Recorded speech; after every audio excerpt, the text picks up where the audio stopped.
Kemudian materi pembelajaran yang kedua yaitu tematik ya anak-anak. Tema 2 kegemaranku, subtema 2 gemar bernyanyi dan menari. Nah, di sini pendamping pembelajaran 6 ya. Di buku pena halaman 124. Nah, yang pertama untuk muatan bahasa Indonesia kita belajar tentang ungkapan kekaguman kepada idola. Apakah kamu mempunyai idola di keluarga? Idola adalah orang yang dikagumi. Apa itu idola anak-anak? Iya, orang yang dikagumi. Jonas kagum kepada ayahnya. Ayah Jonas adalah seorang dokter. Ayah Jonas membantu orang yang sakit. Jonas ingin menjadi seperti ayah. Nah, di sini Jonas itu mengidolakan ayahnya. Ayahnya itu seorang dokter. Kalau dokter kan bisa membantu orang yang sakit. Makanya Jonas itu kagum kepada ayahnya yang seorang dokter. Nah, seperti itu. Ayo ungkapkan rasa kagum kepada idolamu di keluarga. Nah, sekarang ayo berlatih mengungkapkan rasa sayang kepada orang yang dikagumi.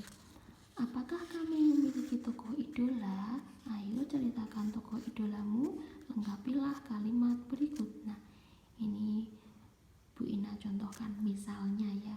Aku kagum kepada Apriani Rahayu. Apriani Rahayu adalah seorang atlet bulu tangkis. Aku ingin menjadi seperti Apriani Rahayu karena atlet bulu tangkis dapat mengharumkan nama bangsa. Misalnya, contohnya seperti itu.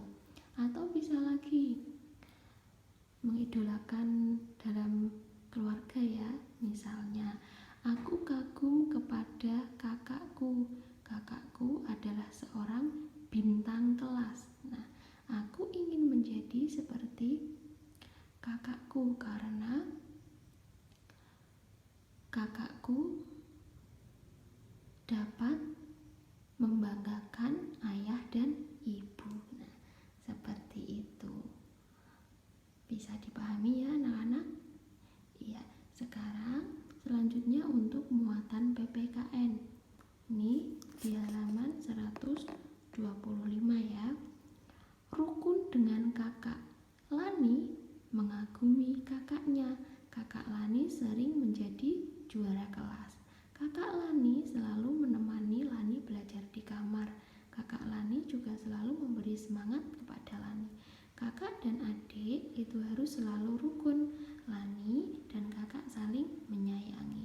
Saling menyayangi merupakan contoh sikap rukun. Nah, anak-anak semua di rumah kalau punya adik atau punya kakak harus saling rukun ya. Saling menyayangi, tidak boleh bertengkar. Kemudian halaman berikutnya, ayo berlatih. Kamu harus bersikap baik kepada kakak atau adikmu. Berilah tanda centang pada sikap yang baik. Yang nomor 1, kakak menemani adik belajar. Nah, itu termasuk sikap yang baik apa tidak anak-anak? Iya, ini adalah sikap yang baik. Kita centang ya. Kemudian adik membantu kakak merapikan buku. Itu termasuk sikap yang baik apa bukan anak-anak? Iya, benar sekali. Ini adalah termasuk sikap yang baik. Kita centang ya. Kemudian yang ketiga, kakak merebut buku adik. Ini termasuk sikap yang baik apa bukan? Iya, bukan ya. Nah, kakak itu tidak boleh merebut buku adiknya. Tidak kita centang ya, karena ini bukan merupakan sikap yang baik. Kemudian yang nomor 4, kakak berbagi kue dengan adik. Nah, ini termasuk contoh sikap yang baik. Nah, punya kue, kakaknya adiknya dibagi.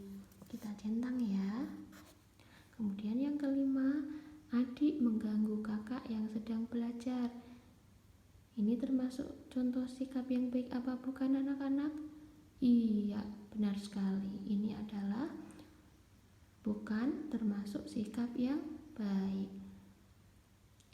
Tidak boleh, adik itu tidak boleh mengganggu kakaknya yang sedang belajar. Nah, jadi ini tidak kita centang. Anak-anak sudah dicentang semua? Iya, kalau sudah, sekarang kita lanjutkan ke muatan matematika ya. Penyelesaian masalah berkaitan dengan penjumlahan dan pengurangan. Perhatikan soal cerita di bawah ini. Rio memiliki 6 mobil mainan.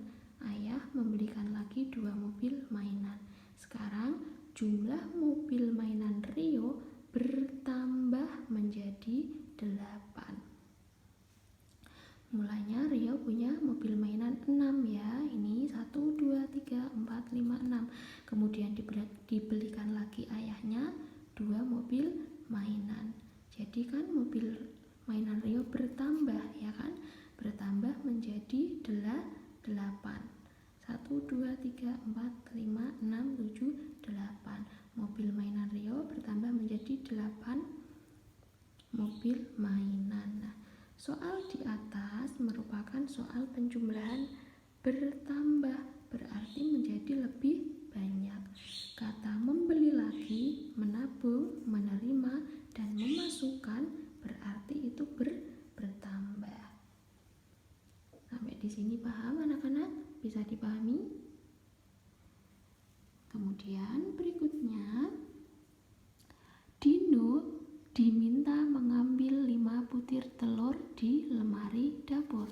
Ketika diambil, telur pecah 1 butir.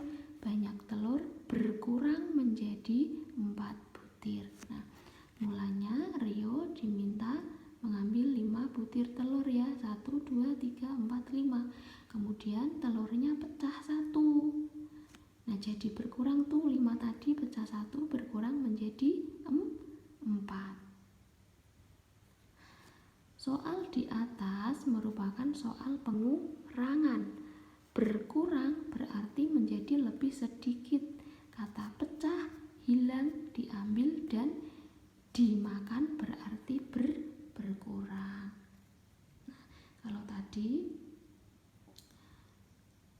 penjumlahan itu berarti jumlahnya bertambah ya. Kalau pengurangan berarti berkurang. Begitu ya anak-anak. Nah, kemudian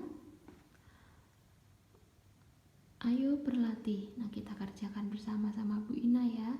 Kerjakan soal-soal berikut. 1. Mutiara membuat 6 burung kertas. Jonas membuat 3 burung kertas. Berapa banyak burung kertas yang mereka buat? Nah, tadi yang pertama Mutiara membuat 6 burung kertas. Tulis 6-nya di situ, bilangan 6-nya. Kemudian berarti kan bertambah banyak. Ini itu di sini tambah ya, tambah 3 burung kertas. Nah, jadi 6 ditambah 3 sama dengan 9 ya. Banyak burung kertas yang mereka buat adalah 9. Nomor 2, ayah membeli 8 donat. Sebanyak 4 donat dimakan oleh ayah, ibu, kakak, dan adik. Berapa sisa donat yang dibeli ayah? Tadinya ayah beli 8 donat. Kemudian dimakan oleh ayah, ibu, kakak, dan adik. Kalau dimakan berarti berkurang. Berarti di sini dikurangi. 4 ya, 4 donat yang sudah dimakan. 8 dikurangi 4, sisanya masih 4. Berarti sisa donat yang dibeli ayah adalah 4.